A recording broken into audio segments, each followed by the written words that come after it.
Hello friends, जैसा कि आप लोग जानते हैं हमारी रिवीजन क्लास चल रही थी कॉन्स्टिट्यूशन ऑफ इंडिया की। अभी तक हम पार्ट 1 और पार्ट 2 का रिवीजन कर चुके थे। आज हम पार्ट 3 का रिवीजन करेंगे। तो जो हमारा पार्ट 3 है फंडामेंटल राइट्स, जिसका हेडिंग है, इसके अंदर हमें फंडामेंटल राइट्स दिए गए हैं, जिसमें हम आर्टिकल 12 से लेकर के आर्टिकल 35 तक देखते हैं। पार्ट 3 के अंदर 1 बाय 1 सारे आर्टिकल्स के हेडिंग्स देख लेते हैं। डिटेल के लिए आप लोगों को पता है कि इसी चैनल के प्लेलिस्ट में जाइएगा तो कॉन्स्टिट्यूशन ऑफ इंडिया के प्लेलिस्ट में आपको सारे वीडियोस डिटेल में मिल जाएंगे। तो चलिए स्टार्ट करते हैं। तो जो हमारा पार्ट 3 है फंडामेंटल राइट्स, उसका जो फर्स्ट हेडिंग आता है उसके अंदर वो है जनरल। और उस जनरल के अंदर हमारे पास 2 आर्टिकल्स आते हैं, आर्टिकल 12 एंड आर्टिकल 13। आर्टिकल 12 के अंदर डेफिनेशन दी गई है। तो डेफिनेशन किसकी दी गई है? स्टेट की। उसके बाद आर्टिकल 13 जो कि बात करता है लॉज इनकंसिस्टेंट विथ और in derogation of the fundamental rights. जो भी लॉज इनकंसिस्टेंट है या डेरोगेटिव है फंडामेंटल राइट्स के रिगार्डिंग, उन लॉज के बारे में बात आर्टिकल 13 कहता है। इसके डिटेल अगर देखनी है तो आप मेरे प्रीवियस वीडियोस में जाकर के देख सकते हैं कि जो भी लॉज इनकंसिस्टेंट होते हैं या डेरोगेटिव होते हैं फंडामेंटल राइट्स के साथ अगेंस्ट, तो उन लॉज के साथ क्या होता है। उसके बाद हमारा नेक्स्ट हेडिंग आता है पार्ट 3 के अंदर, जो कि है राइट टू इक्वालिटी।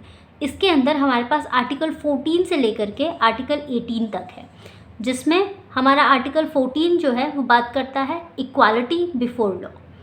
उसके बाद आर्टिकल 15 जो है वो बात करता है prohibition of discrimination on ground of religion, race, caste, sex और प्लेस ऑफ बर्थ। उसके बाद जो हमारा नेक्स्ट आर्टिकल है आर्टिकल 16, वो बात करता है equality of opportunity in matters of public employment. उसके बाद हमारा नेक्स्ट आर्टिकल है जो कि है आर्टिकल 17, जो कि बात करता है abolition of untouchability. And then आता है आर्टिकल 18 एंड लास्ट आर्टिकल हमारे जो ये है राइट टू इक्वालिटी, उसके अंदर वो है एबोलिशन ऑफ टाइटल्स। तो राइट टू इक्वालिटी के अंदर ये हमारे 14 से 18 आर्टिकल आते हैं, जिसके हेडिंग्स मैंने आपको बता दिए। इनके डिटेल्स के लिए आप लोग प्रीवियस वीडियोस जा करके देख सकते हैं कि ये आर्टिकल्स एक्चुअली बात किस किस चीज़ के बारे में कर रहा है। हेडिंग तो मैंने बता दी, बट डिटेल्स के लिए आप लोग प्रीवियस वीडियो जाके देखिए। उसके बाद हमारा नेक्स्ट हेडिंग आता है पार्ट 3 के अंदर, जो कि है राइट टू फ्रीडम। इसके अंदर हमारे पास आर्टिकल्स हैं आर्टिकल 19 से लेकर के आर्टिकल 22 तक, जिसमें आर्टिकल जो 19 है हमारा वो बात करता है राइट टू, आर्टिकल 19 जो है वो बात करता है protection of certain rights regarding freedom of speech etcetera. जो भी फ्रीडम ऑफ स्पीच एक्सप्रेशंस वगैरह है वो आर्टिकल 19 में आता है, और इसका डिटेल आप लोग प्रीवियस वीडियो में जाकर देखिए। उसके बाद आता है आर्टिकल 20, जो कि बात करता है protection in respect of conviction for offences. किसी भी ऑफेंस के कन्विक्शन के में जो प्रोटेक्शन है, उसके रिगार्डिंग जो प्रोटेक्शन है वो आर्टिकल 20 बताता है। उसके बाद आता है आर्टिकल 21, जो कि बात करता है protection of life and personal liberty, और ये हमारा one of the most important articles में से एक है। उसके बाद आता है हमारा नेक्स्ट एंड लास्ट आर्टिकल, जो कि है आर्टिकल 22 राइट टू फ्रीडम के अंदर, जो कि है protection against arrest and detention in certain cases. किन किन केसेस में जो है हमें अरेस्ट और डिटेंशन के अगेंस्ट प्रोटेक्शन मिल सकता है, वो बात करता है आर्टिकल 22। उसके बाद हमारा नेक्स्ट जो राइट है वो है राइट अगेंस्ट एक्सप्लॉयटेशन। एक्सप्लॉयटेशंस के अगेंस्ट जो हमारे राइट्स है उसके अंदर हमारे पास 2 आर्टिकल है, आर्टिकल 23 एंड 24। जो हमारा आर्टिकल 23 है वो बात करता है prohibition of traffic in human beings and forced labour.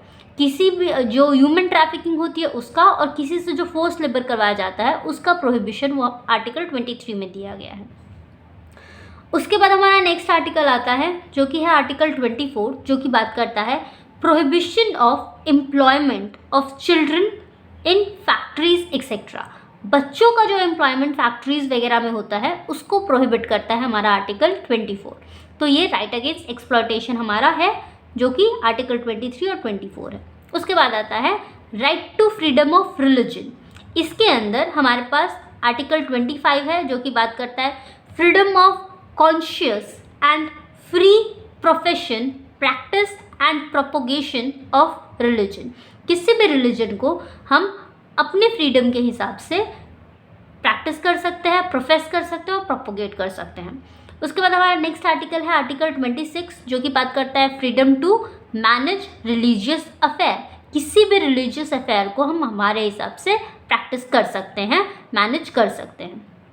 उसके बाद हमारा नेक्स्ट आर्टिकल आता है जो कि आर्टिकल 27 जो कि बात करता है freedom as to payment of taxes for promotion of any particular religion. किसी भी पर्टिकुलर रिलीजन के प्रमोशन के लिए भी हम काम कर सकते हैं, ये हमें आर्टिकल 27 बताता है। और उसके बाद हमारा लास्ट आर्टिकल जो है right to freedom of religion के अंदर जो कि आर्टिकल 28 जो कि बात करता है freedom as to attendance at religious institution और religious worship in certain educational institution.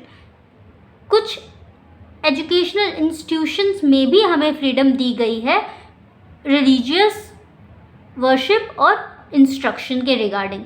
तो ये हमारा आर्टिकल 28 बात करता है। तो जो हमारा right to freedom of religion है इसमें हमें आर्टिकल 25 से लेकर के 28 तक आता है। इसके बाद हमारा नेक्स्ट फंडामेंटल राइट जो है जो कि है कल्चरल एंड एजुकेशनल राइट्स।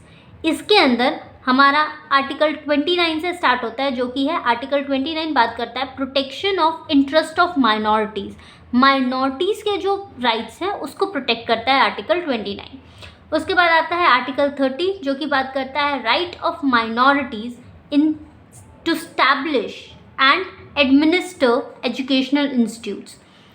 तो जो माइनॉरिटीज़ हैं वो अपने एजुकेशनल इंस्टीट्यूट्स स्टैब्लिश कर सकते हैं और एडमिनिस्टर कर सकते हैं, उसका राइट उन्हें आर्टिकल 30 के अंदर दिया गया है। तो जो हमारा कल्चरल एंड एजुकेशनल राइट है उसके अंदर हमारा आर्टिकल 29, 30 और 31 भी आता है, मगर जो हमारा आर्टिकल 31 है वो रिपील हो चुका है। तो अब सिर्फ आर्टिकल 29 और 30 है और इसका डिटेल्ड वीडियो आप मेरा प्रीवियस वीडियोज़ में जाकर के देख सकते हैं। उसके बाद हमारा नेक्स्ट हेडिंग आता है जो कि है सेविंग ऑफ सर्टेन लॉज। इसके अंदर हमें आर्टिकल 31A, 31B, 31C और 31D मिलता है। अब क्योंकि इनके आगे कैपिटल A, B, C और D लगा हुआ है इसका मतलब है कि ये बाद में ऐड किए गए हैं और इसका डिटेल वीडियो आप लोगों को कैसे क्या होता है वो आप मेरा प्रीवियस वीडियो सारे देखिएगा तो आपको समझ आ जाएगा, मैंने अच्छे से एक्सप्लेन कर रखा है पहले। तो जो हमारा आर्टिकल 31A है वो बात करता है saving of laws providing for acquisition of states etcetera. जो भी स्टेट्स को हम एक्वायर करते हैं उसके रिगार्डिंग जो लॉज हैं वो बात करता है 31A में। उसके बाद 31B जो है वो बात करता है validation of certain acts and regulation. जो भी एक्ट्स और रेगुलेशंस हैं उनके वैलिडेशन की बात 31B करता है। उसके बाद आता है 31C जो कि बात करता है saving of laws giving effect to certain directive principle. जो भी डायरेक्टिव प्रिंसिपल्स हैं उनको इफेक्ट के लिए जो भी लॉज हैं वो 31C में बात किया जाता है। उसके बाद हमारा लास्ट आर्टिकल आता है इसके अंदर जो कि है 31D जो कि रिपील हो चुका है तो वो भी अब नहीं है। तो अब प्रेजेंटली इसके अंदर हमारे पास सिर्फ 31A, 31B और 31C ही है। इसके बाद हमारा नेक्स्ट और मोस्ट इम्पॉर्टेंट फंडामेंटल राइट जो है जो कि है राइट टू कॉन्स्टिट्यूशनल रेमेडीज़, उस जिसके अंदर हमारा आर्टिकल 32 से लेकर के 35 तक आता है वो हम देख लेते हैं और ये हमारा लास्ट फंडामेंटल राइट है। तो जो हमारा आर्टिकल 32 है वो बात करता है remedies for enforcement of rights conferred by this part. इस पार्ट में हमें जो भी फंडामेंटल राइट्स दिए गए हैं अगर वो इन्फोर्स नहीं हो पा रहे हैं तो उसके रेमेडीज़ के लिए हम आर्टिकल 32 के अंदर जा सकते हैं, जो कि हम डायरेक्ट सुप्रीम कोर्ट जा सकते हैं। जो हमारा रिट वाला क्लॉज होता है वो आर्टिकल 32 ही होता है। इसके लिए डिटेल आप देखने के लिए मेरे प्रीवियस वीडियो में जाइए तो आपको आर्टिकल 32 पे अच्छे से पूरा एक्सप्लेन किया हुआ वीडियो मिल जाएगा। उसके बाद हमारा एक आर्टिकल 32A है जो कि बाद में ऐड किया गया था, अमेंडमेंट के द्वारा लाया गया था हमारे कॉन्स्टिट्यूशन में और बाद में उसे रिपील भी कर दिया गया था। तो अब ये हमारे कॉन्स्टिट्यूशन में नहीं है। उसके बाद हमारा नेक्स्ट आर्टिकल आता है जो कि है आर्टिकल 33, जो कि बात करता है power of parliament to modify the right conferred by this part in their application etcetera. तो हमारे पार्लियामेंट के पास ये पावर है कि वो कोई भी जो हमें फंडामेंटल राइट्स दिए गए हैं उसके पार्ट्स को मॉडिफाई कर सकता है उसके एप्लीकेशंस में। ये हमें आर्टिकल 33 बताता है। उसके बाद आता है हमारा नेक्स्ट आर्टिकल जो कि है article 34, restriction on rights conferred by this part while martial law is in force in any area. कब किसी भी एरिया में अगर मार्शल लॉ लगा है तो हमारे जो फंडामेंटल राइट्स हमें दिए गए हैं इस पार्ट के अंदर उन सबको रिस्ट्रिक्ट किया जा सकता है, ये आर्टिकल 34 बताता है। और कौन कौन से ऐसे फंडामेंटल राइट्स हैं जो नहीं हो सकता वो आप लोग मुझे कमेंट सेक्शन में लिख के बताइए, क्योंकि वो मैंने आपको पिछले वीडियोस में बता रखा है। उसके बाद हमारा नेक्स्ट आर्टिकल आता है जो कि है आर्टिकल 35। जो हमारा आर्टिकल 35 है और जो हमारा लास्ट आर्टिकल है पार्ट 3 का और कॉन्स्टिट्यूशनल रेमेडीज़ वाला जो राइट्स है उसके अंदर भी, तो ये है आर्टिकल 35 जो कि बात करता है legislation to give effect to the provision of this part. इस पार्ट के जो भी प्रोविजंस हैं उसके लिए, उसको इफेक्ट करने के लिए जो भी लेजिस्लेशन है वो काम कर सकता है, ये हमारा आर्टिकल 35 बताता है। तो अगर आपको ये वीडियो अच्छा लगा हो तो please like, share and subscribe. Thank you.